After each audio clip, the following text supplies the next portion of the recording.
ராஜேஷ், தற்போது இந்த ஜனநாயகன் திரைப்பட தணிக்கை சான்று தொடர்பான விவாதத்தில் தணிக்கை வாரியம் தங்களுடைய தரப்பு வாதத்தை முன்வைத்திருந்தது. முன்னதாக படத்திற்கான இந்த சென்சார் சான்றிதழ் வழங்காததற்கு என்னென்ன காரணங்களை பட்டியலிட்டிருந்தது?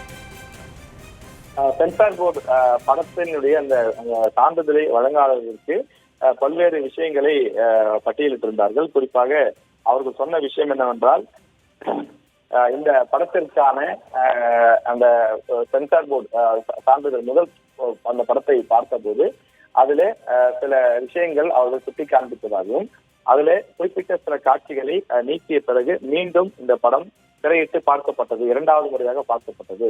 அப்போது இந்த படத்தை பார்க்காத மற்றொரு அதிகாரி, சென்சார் போர்டினுடைய மண்டல தலைவராக இருக்கக்கூடியவர், அவர் சில அப்ஜெக்ஷன்களை, சில புகார்களை தெரிவித்திருந்தார். எனவே அவர் தெரிவித்த அந்த புகாரினுடைய அடிப்படையில தான் தற்போது மறு ஆய்வு குழுவுக்கு அனுப்பப்பட்டிருக்கிறது. அவர் என்னென்ன புகார் என்றால், 2 விதமான புகார்களை தெரிவித்திருந்தார். அதாவது, இந்த படத்திலே ராணுவம் சம்பந்தப்பட்ட சில காட்சிகளை வைத்திருக்கிறீர்கள், அதற்கு அந்த துறையிடமிருந்து நீங்கள் முறையான அனுமதி பெற்றிருக்கிறீர்களா என்ற கேள்வியை கேட்டார்கள்.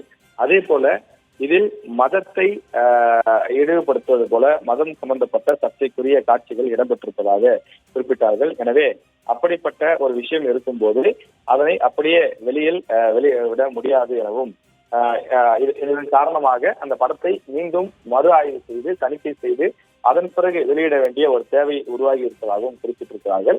எனவே இந்த 2 காரணங்கள், மத ரீதியான விஷயங்கள் இருக்கின்றது, அதே போல ராணுவம் சம்பந்தப்பட்ட காட்சிகள் இடம்பெற்றிருக்கிறது. எனவே இந்த 2 விஷயங்களை முன்வைத்து தாங்கள் இந்த படத்திற்கான சான்றிதழை உடனே கொடுக்க முடியாது, மறு ஆய்வுக்கு அனுப்பி வைத்து இந்த மறு ஆய்வு குழு படத்தை பார்த்து அவர்களுக்கும் திருப்தி ஏற்பட்டால் அவர்கள் சான்றிதழ் வழங்குவார்கள், அல்லது அவர்களுக்கு ஏதாவது ஆட்சேபணம் இருந்தால் அவர்கள் தங்களது ஆட்சேபனையை தெரிவிப்பார்கள், அதனை நீங்கள் சரி செய்து கொடுக்க வேண்டும் என்றும் சொல்லியிருக்கிறார்கள்.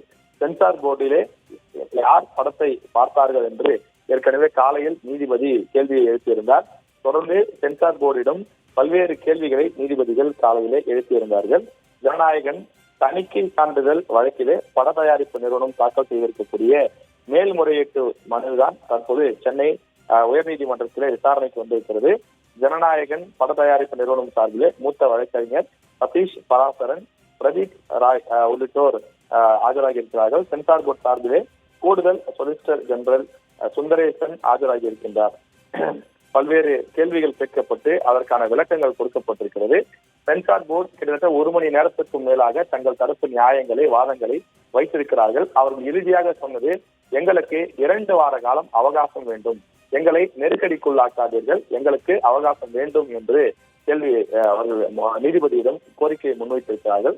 தற்போது பட தயாரிப்பு நிறுவனம் தங்கள் தரப்பில் இருக்கக்கூடிய நியாயங்களையும், குறிப்பிட்ட தேதியில் படம் ரிலீஸ் ஆகாத காரணத்தால் தங்களுக்கு ஏற்பட்டிருக்கக்கூடிய நஷ்டத்தையும் விலக்கிக் கொண்டிருக்கிறார்கள்.